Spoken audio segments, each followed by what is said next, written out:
Good morning students. Durkheim के द्वारा बताए गए श्रम विभाजन सिद्धांत में यांत्रिक एकता, यांत्रिक समाज, सावयवी एकता, सावयवी समाज को हमें जानना ज़रूरी है कि यांत्रिक एवं सावयवी एकता में अंतर क्या है। दुर्खिम के अनुसार सामाजिक एकता सामाजिक जीवन का आधार है। यह एक नैतिक और गतिशील तथ्य है।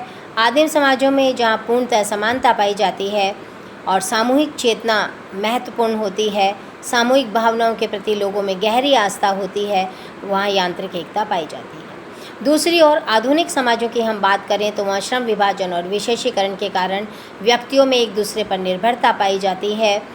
इसे दुर्खिम ने सावयवी एकता कहा। तो इस तरह हम दोनों ही समाजों में कुछ अंतर देखते हैं।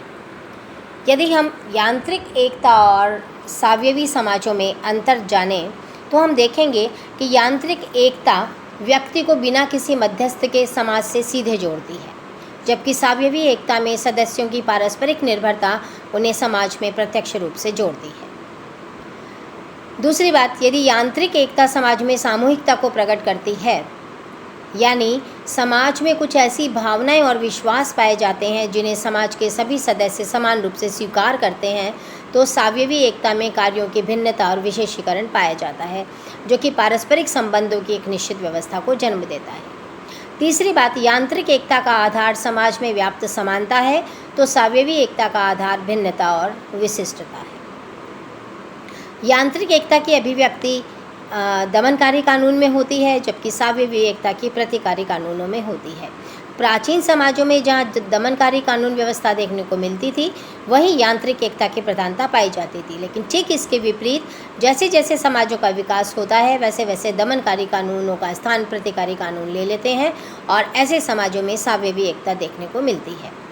यांत्रिक एकता सामूहिकता पर बल देती है, तो सावयवी एकता वैयक्तिकता, व्यक्तिगत स्वतंत्रता और भिन्नता पर बल देती है। इसी तरह यांत्रिक एकता की शक्ति सामूहिक चेतना में पाई जाती है, जबकि सावयवी एकता की उत्पत्ति कार्यात्मक भिन्नता पर निर्भर करती है। तो सामूहिक चेतना की शक्ति का ह्रास होने पर सावयवी एकता में वृद्धि होती है। इस प्रकार सामूहिक चेतना और सावयवी एकता परस्पर विरोधी दिशाओं में गमन करते हैं। इसी तरह यांत्रिक एकता व्यक्ति और समाज के बीच प्रत्यक्ष और सीधा संबंध स्थापित करती है। व्यक्ति अपने विचारों एवं कार्यों में समाज को ध्यान में रखता है। सावयवी एकता में व्यक्ति और समाज में सीधा संबंध नहीं वरन अप्रत्यक्ष संबंध होता है और विशिष्ट कार्यों के लिए वह अन्य व्यक्तियों पर निर्भर करता है। यांत्रिक एकता व्यक्ति के विकास में बाधक और उसके प्रतिकूल होती है। इस प्रकार की एकता वाले समाजों में सामान्य भावनाओं एवं प्रवृत्तियों का प्रभुत्व होता है।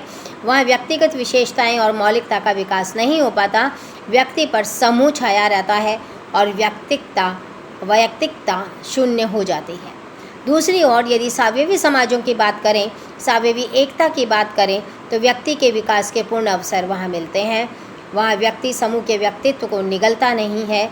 दुर्खिम ने बताया कि सावयवी एकता वाले समाजों में प्रत्येक व्यक्ति का अपना एक कार्य क्षेत्र होता है जो उसके लिए विशिष्ट अर्थ रखता है, अर्थात उसका एक व्यक्तित्व होता है।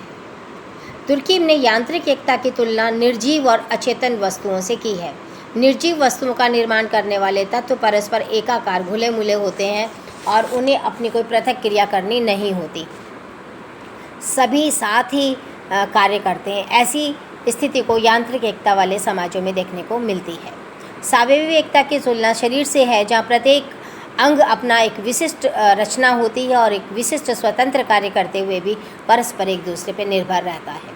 इसी तरह यांत्रिक एकता में जीवन से संबंधित अनेक प्रकार की सामूहिक भावनाओं का प्रचलन होता है, जो सामूहिक जीवन का आधार होता है। इसी तरह यांत्रिक एकता का संबंध खंडात्मक सामाजिक संरचना से है, जबकि सावयवी एकता में संगठित संरचना पाई जाती है। यांत्रिक एकता में धर्म की प्रधानता होती है, जबकि सावयवी एकता में धर्म का प्रभाव घट जाता है और विशेषीकरण का प्रभाव बढ़ जाता है। यांत्रिक एकता प्राचीन, सरल और आदिम समाजों में पाई जाती है, जबकि सावयवी एकता आधुनिक समाजों में पाई जाती है।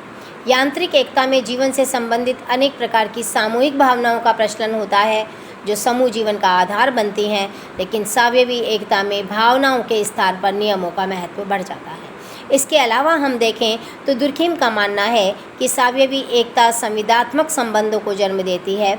श्रम विभाजन में लोग अलग अलग प्रकार के कार्य करते हैं और समझौते के आधार पर वे एक दूसरे को सहयोग देते हैं, सेवाएं देते हैं। तो इस तरह धीरे धीरे समाज में सदस्यों की संख्या और आवश्यकताओं में वृद्धि होती है तो श्रम विभाजन, विशेषीकरण पनपता है, व्यक्तिगत भिन्नताएं पनपती हैं, प्रतिकारी कानून बनते हैं, सामूहिकता का ह्रास होता है, वैयक्तिकवादिता में वृद्धि होती है, समानता के स्थान पर विभिन्नता आती है और तब श्रम विभाजन और विशेषीकरण का महत्व बढ़ जाता है और ऐसे समाजों में सावयवी एकता हमें देखने को मिलती है।